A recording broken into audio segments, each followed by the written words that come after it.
ईश्वरपुरात वाळव्याच्या वाघांचाच दरारा कायम। ईश्वरपूर नगरपालिका निवडणुकीत राष्ट्रवादी काँग्रेस शरदचंद्र पवार पक्षाने दणदणीत विजय मिळवत आपले वर्चस्व सिद्ध केले आहे। माजी प्रदेशाध्यक्ष तथा वाळवा तालुक्याचे दिग्गज नेते आमदार जयंतराव पाटील यांच्या नेतृत्वाखाली पक्षाने घवघवीत यश संपादन केले। नगराध्यक्षपदाचे उमेदवार आनंदराव मलगुंडे यांनी मोठ्या मताधिक्याने विजय मिळवला असून एकूण 23 नगरसेवक निवडून आल्याने राष्ट्रवादी काँग्रेसचा नगरपालिकेवर स्पष्ट ताबा प्रस्थापित झाला आहे। या निकालामुळे आमदार जयंतराव पाटील यांचे वाळवा तालुक्यातील नेतृत्व पुन्हा एकदा अबाधित असल्याचे स्पष्ट झाले आहे। विजयानंतर ईश्वरपूर तहसीलदार कार्यालय परिसरात आमदार जयंतराव पाटील यांच्या समर्थकांनी गुलाल उधळत, फटाक्यांची आतषबाजी करत आणि जोरदार घोषणाबाजी करत जल्लोष साजरा केला। संपूर्ण परिसर जयंतराव पाटील जिंदाबादच्या घोषणांनी दणाणून गेला। दरम्यान विजयानंतर बोलताना आमदार जयंतराव पाटील यांनी ईश्वरपूर शहरातील नागरिकांचे मनःपूर्वक आभार मानले।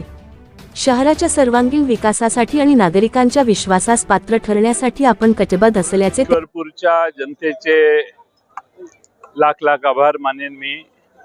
त्यांनी विकासाच्या मुद्द्याला, त्यांनी पुरोगामित्वाला, त्यांनी या उरण ईश्वरपूरच्या जो मागे राहिलेला मागच्या 9 वर्षाचा अधोगतीचा इतिहास आहे त्या सर्वांच्याकडे बघून आनंदराव मलगुंडेंच्या सारखा एक अजात शत्रू, माझा सहकारी गेले अनेक वर्ष असणारा नेत्याला या शहराचा नगराध्यक्ष म्हणून काम करण्याची त्यांनी संधी दिलेली आहे।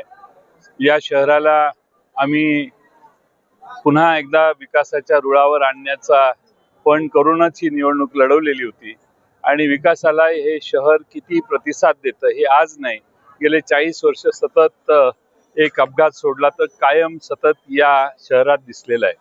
मी आनंदराव मलगुंडे आणि आमचे 22 नगरसेवक ते निवडून आलेले आहेत आणि त्याचबरोबर 8 आमचे नगरसेवक पराभूत झालेत।